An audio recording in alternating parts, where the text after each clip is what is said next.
So a question that I get asked all the time is, how did you get started on YouTube? How did you start filmmaking? And essentially, how did you get here? To cut a long story short, the answer is by accident. This was not my intention. I made a bunch of decisions that eventually accumulated in this journey that got me to where I am today. I can pinpoint it back to when I was around about 7 or 8 years old. There was an assembly at my school, so you're all in the hall, you're watching a presentation, and this time the presentation was by 2 students, and they were showing animations that they had made in Microsoft Paint and Windows Movie Maker. And as a 7 or 8 year old, I was just amazed that you actually could make animations on like a regular computer. I thought you needed some Pixar level system to be able to create even the simplest of animations, so to see this, you know, my mind was just basically lit on fire. I immediately went home, I immediately booted up Paint, and I completely ripped off their animations. I took their ideas, basically frame by frame, and stole them.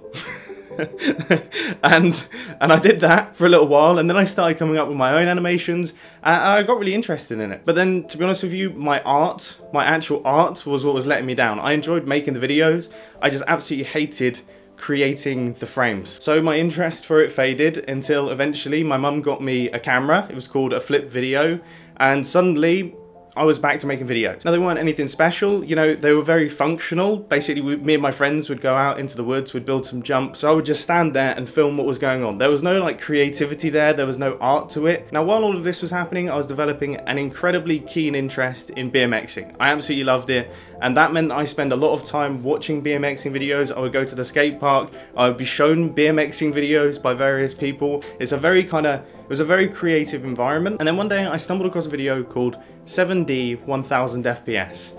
And this was the first video that I watched that almost drew attention to the creative aspects of filmmaking. It made me realize that the way that you make the video, the way that you actually put it together, is a huge element to how the video actually feels. And then following that, I saw a video called Dunkirk by Mutiny Bike Co.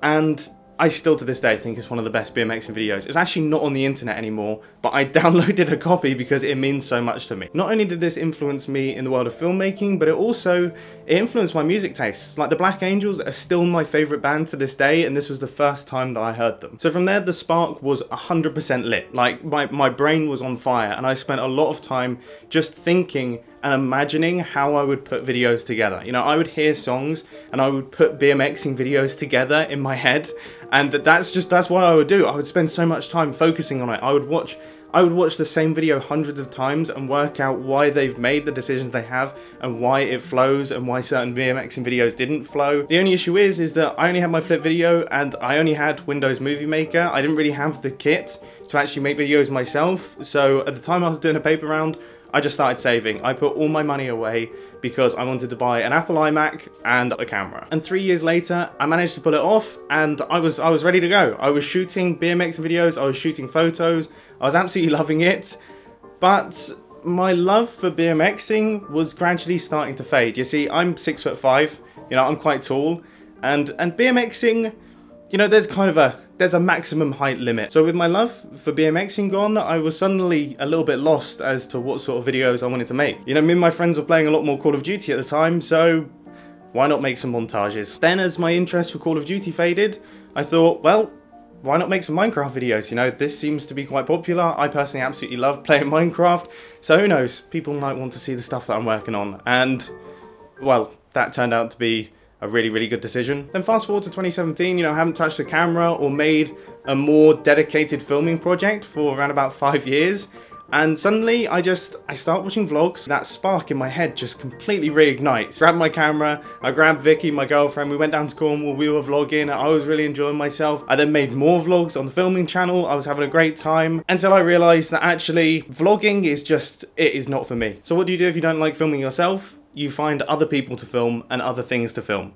And this is where my interest in cinematography really came in, because of course in those sorts of projects, unlike a vlog where you don't really have too much control over the lighting and things, with those I could really control it and I could really craft the image to look as good as possible. So I was shooting little videos of my camera equipment and cars, and then I shot my first mini documentary with otter surfboards, which made me realize how much I actually need to learn if I want to take this seriously. But the enthusiasm and the interest was definitely there, so I just kept working at it, kept gradually improving, and I just kept doing these projects that allowed me to get better. My interest gradually shifted from mini documentaries into areas where I can have more control, things like music videos and then commercials, and now recently I'm now at a space where I've actually worked on a bunch of jobs where I'm dedicated director of photography. I only have to worry about the cinematography, and for the time being, this is where I want to be. But who knows? You know, as you can tell from this story, the whole point is that I didn't know where I was going. You know, I didn't know what the plan was. I didn't know what was happening at the time. Everything just kind of just went with it. And the key was that I actually kind of acted on these things, and you know, when something comes up, I just did it, and I just gave it a go, and if it doesn't work, it doesn't work. I guess the main takeaway here is that if you watch this and you try and replicate my story, it's probably not going to lead you to the same place as I'm at right now. You just need to find your own way and kind of work it out and say yes to things and just give it a go. See where it leads. Just like the least useful conclusion in the world, but unfortunately there's no tricks. That is it. That is life. So that's how I got here. Hopefully that wasn't too rambly. It feels like it probably was quite rambly. I hope you enjoyed anyway, and I'll catch you in the next video. See ya.